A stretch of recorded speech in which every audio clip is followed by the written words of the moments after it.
And I'm going to proceed just really with a few general questions about somebody who served as Secretary of State in the United States at a very interesting, we live in what are often called interesting times. And I thought I would start, since we are here in Europe. Indeed, we're here in the European Union. My own country is not in the European Union, but this country is in the European Union. Mike, how do you feel, coming from America, about the European Union? I mean, is the European Union something that in the US people think, well, it's a good thing, it's helpful, it's an ally? Sometimes your current president has not quite taken that line. He's sometimes been quite critical of the European Union. Is the European Union sometimes seen as an ally or a rival? Yeah. First of all, it's great to be here. Thank you. It's great to be with you as well. Great to be with the Economist. Great to be back in Cyprus as well. We may have been oversold a bit as entertainment, but notwithstanding that, we'll give it a go.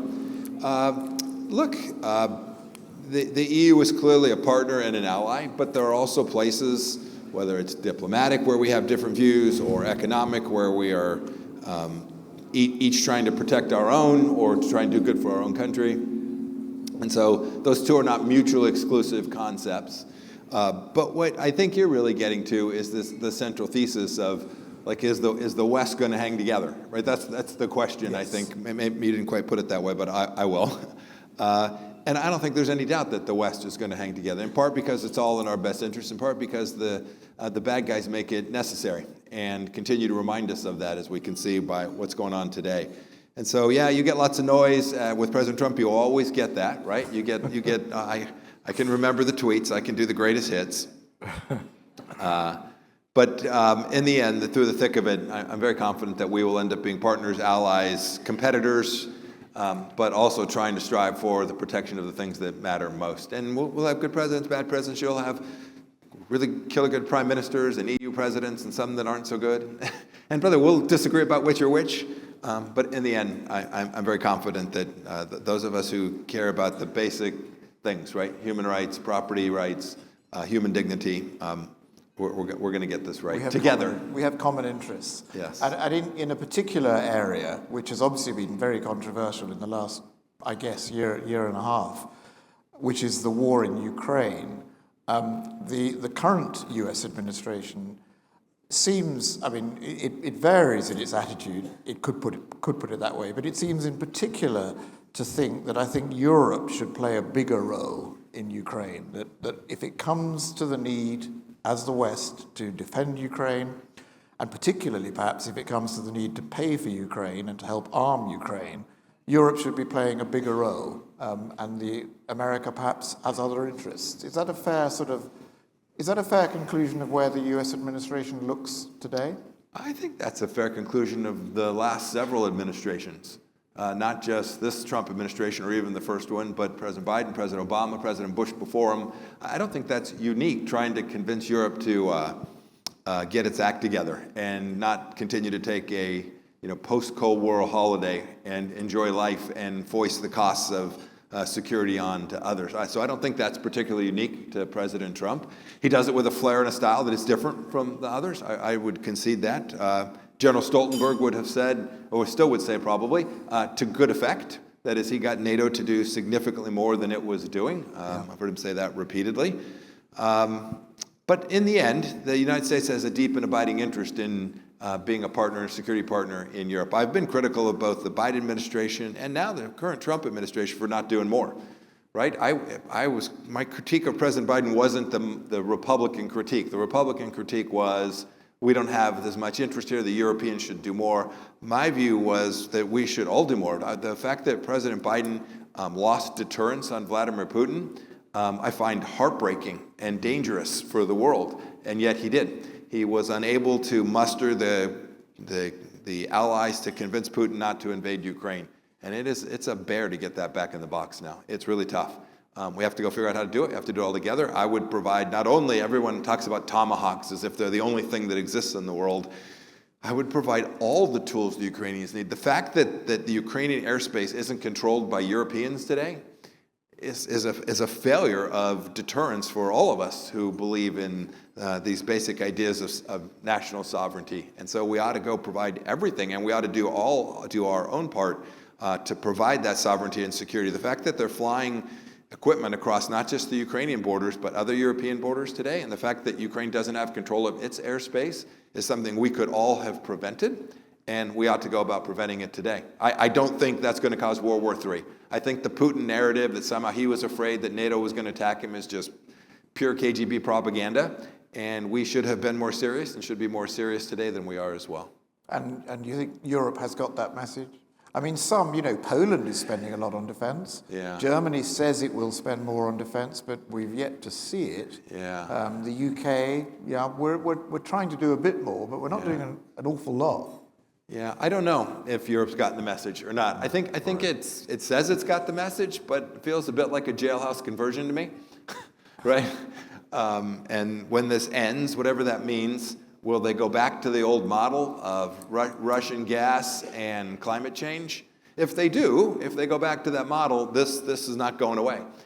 Even if there's a ceasefire or a peace or whatever one wants to call it between Russia and Ukraine for a moment, if Europe isn't serious about providing an enormous lift to its capacity to deter Vladimir Putin or his successor, who, by the way, will believe the same things Vladimir Putin does, almost certainly, if we don't get that right collectively, we will have trouble. And it won't just be Russia. It'll be the North Koreans who are on the ground fighting in Europe today. If I would have told you 2 years ago, 3 years ago, North Koreans on the ground fighting in Europe, you would have laughed me off the stage. So I wouldn't have said it. But it's true. And they're doing it because the Chinese Communist Party told them, go send 10, 15, 50,000 of your people there. This is a collective endeavor to undermine Western civilization. And we got to get it. We got to get it right. So I hope that these numbers and by the way, we talk about Europe singularly. You're right. The Poles, the Latvians, the folks in the Baltics, they're going to be more serious. I'm convinced they'll do more. Will France and Germany find a way with their economic challenges to actually do what they have said they're going to do? The math doesn't foot, and I have not seen, more importantly than the math, I haven't seen the political will foot either. And I hope I'm wrong about that. I'm rooting for Germany not to be a subsidiary of Gazprom. Okay. I'm sure we all are. Which brings me also to China, since you mentioned China. I mean, you're quite well known as having strong views on China.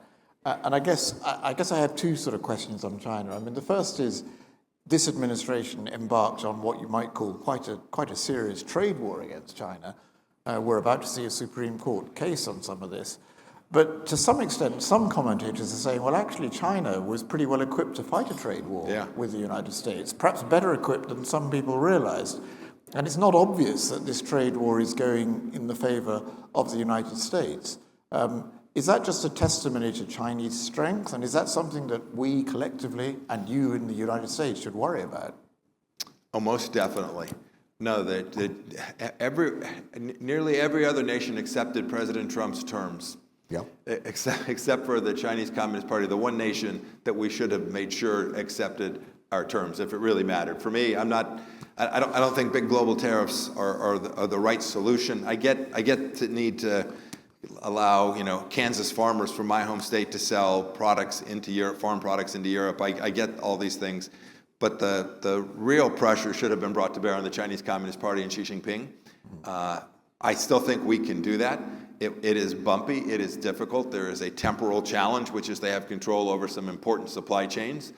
We focus on rare earths. It's broader than that. They have half a dozen trade arrows in their quiver that they can use. You've seen it with some components of a Dutch company that's in the technology space.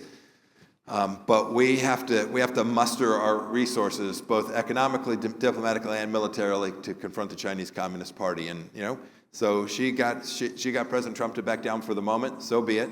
We should prepare ourselves. We should get our supply chains. We collectively. I'm not thinking about the United States here. I'm thinking about, broadly speaking, the counter-Chinese Communist Party forces. And so for me, that's big. That's not just the United States. That's not just Europe. That's Singapore, Japan, South Korea, Vietnam, Australia, Middle Eastern countries too, that when it really matters are going to be with us. and India for sure. It's 70% of the global GDP-ish, call it 65 on a bad day.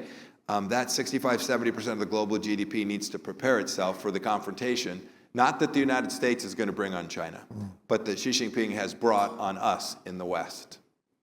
I mean, the problem, I take that point very much, but I see a sort of potential problem that's been building up, in a sense, over the whole of the last, 12 months, which is that China has been quite effective at sort of trying to use propaganda, if you like, to make common cause, for instance, with India, with some of the countries of Southeast Asia, and sometimes it's been able to sort of say, well, look, the American administration is not reliable, we're more reliable, we continue to supply aid in a way that Donald Trump no longer supplies aid.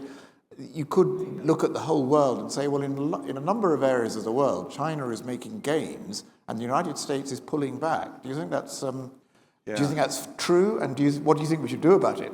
I think that is Chinese communist propaganda to the nth degree. And I can prove it too, I think. But in any event, no, I think this is the story that Xi Jinping's telling your children as you sit here, and your grandchildren, on TikTok and elsewhere. He's telling your children that the West is in decline, that you knuckleheads in this nice ballroom and your fancy European suits, you guys are just full of it. Yeah. And you're decadent and lazy and sloppy, and the world belongs to my Maoist, Leninist, Marxist ideology, and you will suffer under my jackboot. That's the story he wants the whole world to believe, and so he'll tell it in 100 ways or 1,000 ways, and he's doing it inside the United States as well, deeply, deeply. We need to figure out how to counter that narrative piece of this. But I'll give you my best evidence, because I hear people say, "Oh gosh, America's not reliable, and we're worried, and man, it's just tough to deal with you all. You change presidents every 4 years." Here's my thought. I have two just things we could just think about, right? Here's the first. If your country's in trouble and you need the equivalent of an infantry division, any chance you're calling Xi Jinping? Anybody in the world calling Xi Jinping for an infantry division? The answer is there's no historical precedent for that. They often call the United States and ask for an infantry division or Marine brigade, but they don't call the Chinese Communist Party. But I'll give you the one that's even more important. Anybody think that large family offices or global sovereign wealth funds have any substantial risk storing most of the value of their currency in renminbi? Nobody. They store it in the euro, they store it in the dollar, they store it in gold. Nobody trusts the political system inside the Chinese Communist Party to protect their wealth, and that for the generations for their nations or their families. And so someone's got to convince me that the noise that China wants to tell you is real, and anybody who's a risk taker and actually has their own capital and skin in the game is still buying U.S. treasuries, or still buying the euro dollar, or still buying gold. They're not going to go store it in rubles. They're not going to store it in renminbi. And I don't see that changing, because Xi Jinping's not likely to change, and he is not. What's the most polite thing I can say? He is not a trustworthy soul. Okay. That's fair enough. We've had, you weren't here for our discussion, but we had quite a lot of discussion about the Middle East situation, particularly the Israel-Palestine and the deal, the 20-point deal about Gaza. How do you see that's going? I mean, it's quite a tricky situation. There's a lot of details to fill in. Every now and then some shooting breaks out again. It's tense. Yeah. It's hard to think about for me at least, to think about the 20-point deal absent the larger context of the Middle East challenges more broadly, right? You wouldn't have the 20-point deal without the work that the Israelis and the United States did to crush the Iranian regime, right? To put real pressure on them, to tear down their proxies capabilities, whether it was Hezbollah or Hamas itself, or less progress, but some progress with the Houthis. Syria now has new leadership, right? It's no longer Assad sitting there. Without those actions, you don't get those hostages home, and you don't get the 20-point plan. As for that particular arrangement, it's fraught, for sure. It will prove difficult to find the folks who are prepared to go on the ground to do the necessary work for security. I don't know what anybody said earlier today. To find takers to actually perform that mission is going to prove incredibly difficult, not because there aren't people of goodwill that would want to do that, but because Hamas is still terrorizing the region. And there aren't Arab Muslim nations that want to put their folks on the ground and go take on the confrontation with Hamas. What they really want to say, and they won't say this publicly, is over to you, Israel, right? We know the Muslim Brotherhood's bad. We know the Iranian regime is evil and causing enormous problems and chaos in the Middle East. And what happens is the United States and Israel end up doing the heavy lift at confronting that. And what was great about the Abraham Accords, what we were able collectively, and I don't just mean the United States, the Kingdom of Saudi Arabia, the Emiratis, frankly, most of the players in the region, many of whom didn't sign the Abraham Accords themselves, but they were part of it nonetheless. Mm-hmm. What it was a collective identification of some central ideas. First, America has deep and abiding interest in the Middle East. We're prepared to do the hard work to try to defend them. Second, we have a nation in Israel, a friend and an ally and a great security partner. For me, it was a great intelligence partner when I was CI director, who's done a lot of good at taking on the third pillar, which is the problem in the Middle East isn't the Palestinian conflict, it's the Iranian regime. You have a twin set of problems driven from Tehran. And until Tehran changes, the nature of the regime in Tehran is changed, it is very difficult to resolve any of the smaller problem sets that exist in the region, including this one, because the Iranians will do everything they can to upset the 20-point deal. They will continue to fund, they will continue to build tunnels, because it is in their best interest to watch this extremism continue to trouble the region in ways that it isn't for any of the other actors, whether it's Jordan or Egypt or Oman or Kuwait, right? These are actors who want Iran in a box and more peace and prosperity in the region. And the one bad actor with the capability to upset that sits in Tehran. I'll give you one last thought on that too. Please. We should never forget, where is Al-Qaeda headquartered today? It is not in the mountains of Afghanistan. It's in the northeast quadrant of Tehran. I can show you the house. In fact, the CIA publicly stated we conducted a campaign and took out al-Masri, the number 2 leader of al-Qaeda, sitting in that very house in Tehran. I think that tells you all you need to know about whether it's the Muslim Brotherhood or ISIS, or they come in various different flavors. They are Shia, they are Sunni, but in the end, this idea of extremism sits in Iran. It is deeply rooted there. Until we all go uncork that, I think trying to solve this particular problem in Gaza and in Judea and Samaria is incredibly difficult. Very interesting. And if I could just, before we come to dinner, bring you a little bit closer to where we are today. And I don't know how much you studied what is called the Cyprus problem during your time as Secretary of State or earlier. But the Cyprus problem exists. This island is divided. Nicosia is the last divided capital in Europe. Yeah. We actually have we've talked a little bit optimistically about the election of a new president in what is called the Turkish Republic of Northern Cyprus. But in Turkey itself, the regime, the president, does not seem very enthusiastic about pursuing a settlement of the Cyprus problem. You could be a diplomat. What do you think about that, about the prospects for helping with the Cyprus problem, and Turkey itself as an actor, not just in Cyprus, but in the whole region? So there's so many people in this room that know so much more about this than me that I should be a bit humble.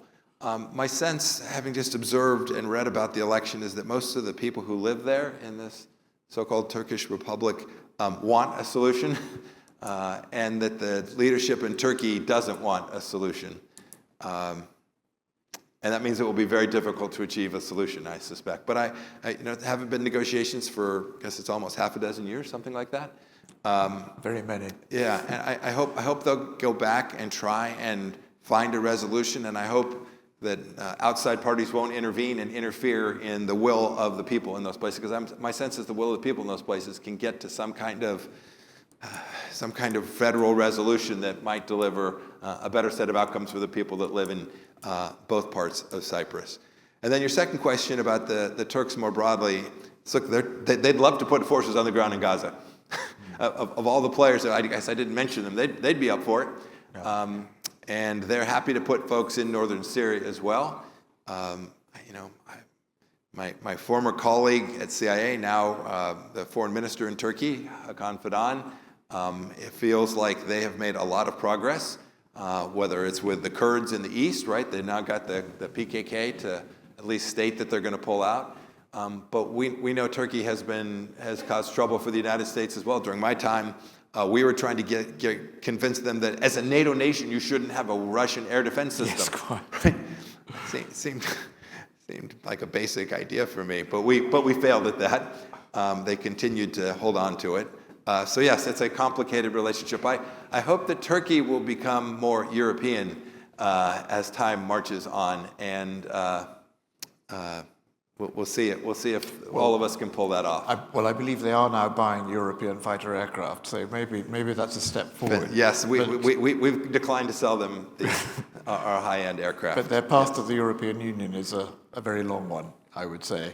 And then my last thing I just wanted to ask you, as a former Secretary of State, and I know it's sometimes just the way his language is, but sometimes the president has talked quite sort of belligerently about invading places. And most recently, people have said, well, what are you going to do about Venezuela? And indeed, he started to say maybe he ought to invade Nigeria. I mean, I would assume as an observer here, you don't take this totally seriously, but it does indicate that he's engaged in the world and would like to do something when he sees things going wrong. Yeah, it's interesting because the normal critique of him is it's America first, America alone, backing up, not engaging in the world. And your critique now is, oh my goodness, he's involved in too many places. I'm not sure I like the idea of invading countries that much. So Venezuela, I'll put in the context as follows. As a fun story, about 3 years ago, maybe 4, and there was a chyron on CNN, and my wife and I were in the airport, and we saw the chyron, and it said, we've just learned that President Trump had wanted to bomb Mexico. And I remember seeing that and turning to my wife and saying, oh my gosh, finally, he gets blamed for one of my ideas. So it was my idea. We have ungoverned territory on our southern border from which they are running jihadist organizations, they call themselves cartels, that are creating enormous crime and drug problems in the United States of America and putting terror risk inside of our country. And so Attorney General Barr and I were trying to figure out, well, how would we do self-help? And we looked at what we did in Pakistan and said it worked, right? We flew against Pakistan without Pakistani consent, and we reduced risk for American forces that were stationed in Afghanistan. And query, if we can't get the Mexican government to do the necessary to keep America safe, might we have to do it ourselves? I think that's what you're seeing in Venezuela today. I think you're seeing President Trump watch the Russians and the Chinese operating freely in Venezuela, and I think you're seeing him have terror risk and drugs coming into the United States through not just out of Venezuela for sure, but throughout both the Pacific and the Atlantic, and he's saying, I'm not going to let that happen. And so you see him beginning to mount a campaign against that. So you call it an invasion. I call it an effort to do the necessary to deter the Russians and the Chinese, because Maduro is just a puppet, to make sure that the Russians and the Chinese understand that we're going to protect American sovereignty, whether it's on our southern border in Mexico or on our shores, whether they're the Pacific or the Atlantic. I think that's what you're seeing, and I actually think that makes an enormous amount of sense. All right. Well, thank you very much for your comments and for our pre-prandial discussion. Great. Thank you all very much.